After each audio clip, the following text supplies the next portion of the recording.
ब्रह्मा मुहूर्त ध्यान उपरांत सत्संग हनुमान चालीसा अगली चौपाई पर यात्रा आगे बढ़ाते हैं। आइए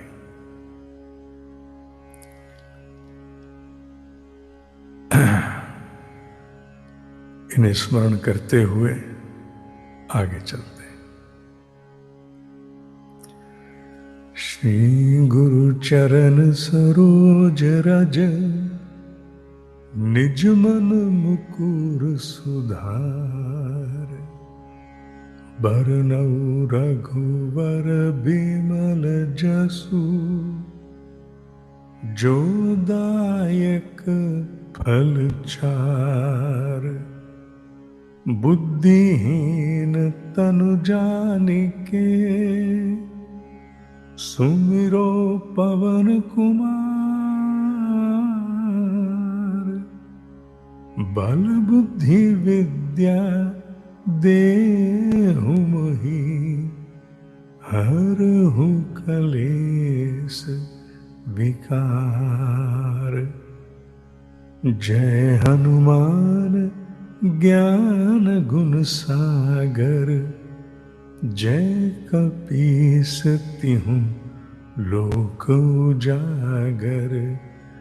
रामदूत अतुलित बल धामा अंजन पुत्र पवन सुत नामा।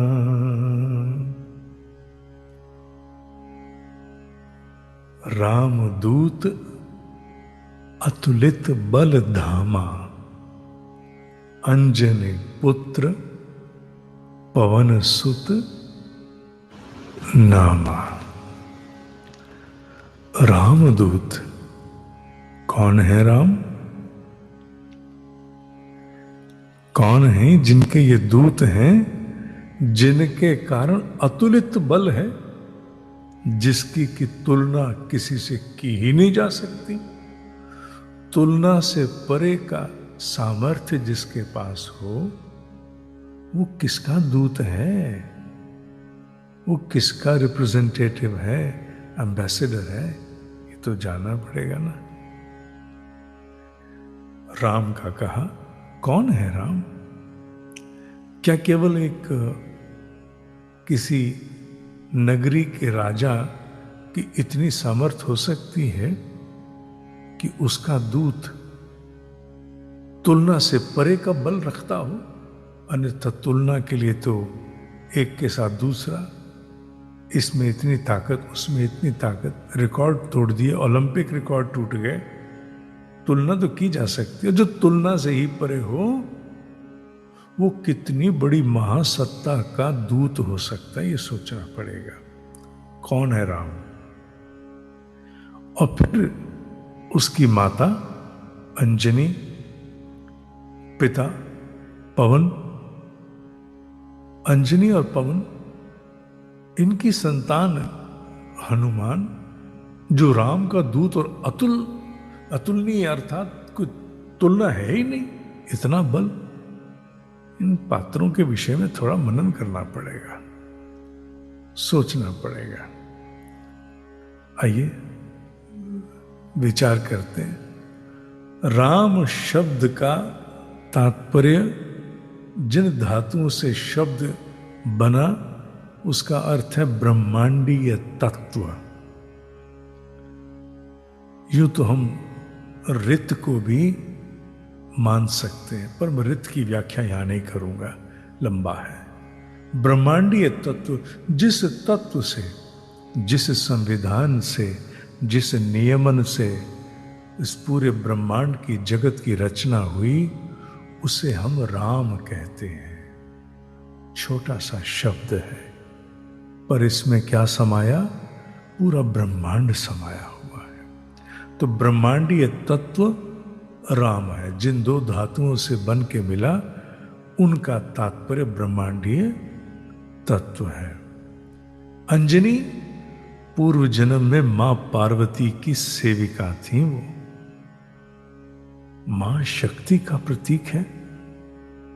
पुरुष प्रकृति के युग्म से ही सृष्टि की उत्पत्ति हुई। चैतन्य के साथ माया का संयोग हुआ तो सृष्टि उत्पन्न हुई। तो मां पार्वती की सेविका मां स्वरूप माया है। अंजनी का एक भाव माया है, माया। और पवन प्राण। माया का प्राण से जब विवाह हुआ, माया अर्थात एक ऐसी रचना जो होते हुए भी वैसी नहीं प्रतीत होती जैसी वो मूल में है, उसे कहते हैं माया। माया का तात्पर्य ये नहीं है कि कुछ है ही नहीं। माया का तात्पर्य है जो है जैसा दिख रहा वैसा नहीं है। It is not illusion, it is a delusion. दिख रहा ईंट, पर मूल में जाओ तो ईंट एक परमाणु के स्तर पर जाओ, पीछे जाओ तो तरंग है। और भी पीछे जा सकते हो, जहां तक जाओ तो है, नकार नहीं रहे, पर वैसी नहीं जैसी प्रतीत हो रही। ये माया है। और ऐसी कोई लीला जिसमें इतनी क्षमता है कि जो वो है अपने आप को छुपा के प्रस्तुत करे, उससे बल देने वाला, प्रेरित करने वाला फ्यूल प्राण है। माया और प्राण का जब युग्म हुआ तो ये राम की लीला रची गई। ये राम की लीला ही हनुमान है। राम की लीला ही हनुमान है।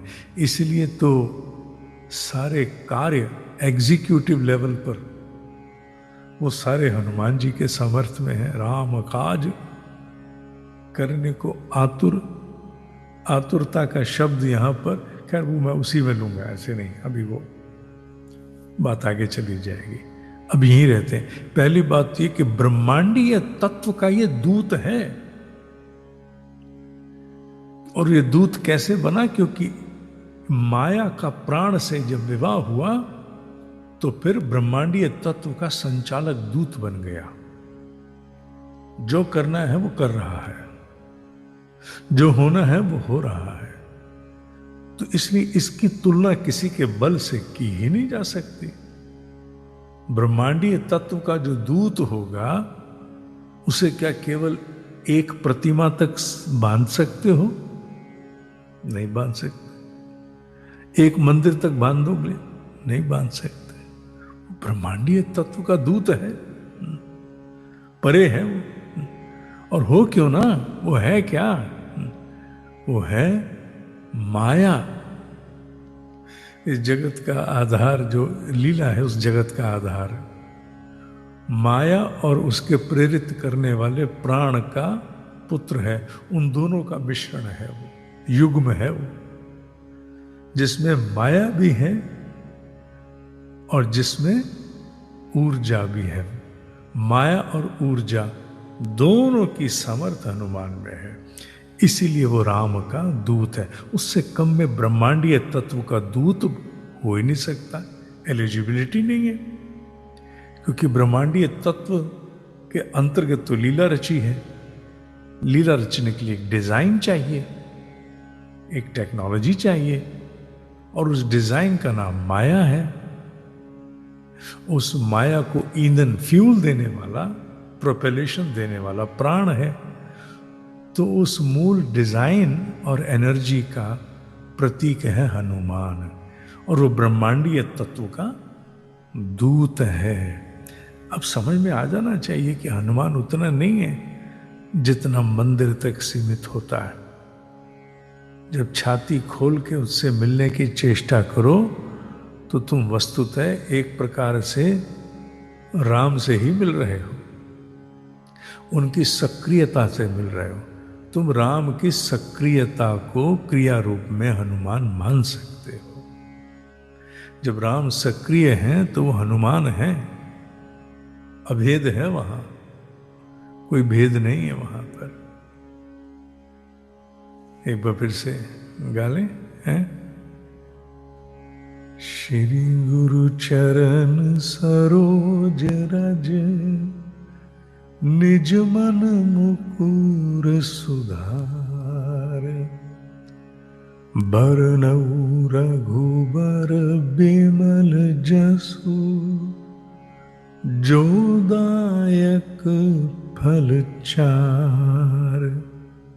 बुद्धिहीन तनु जानिके, सुमिरो पवन कुमार। बल बुद्धि विद्या देहु मोहि, हरहु कलेस विकार। जय हनुमान ज्ञान गुण सागर, जय कपीस तिहु लोक उजागर।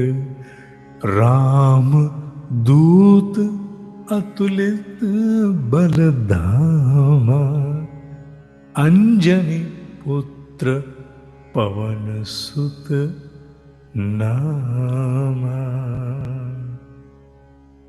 ठीक है।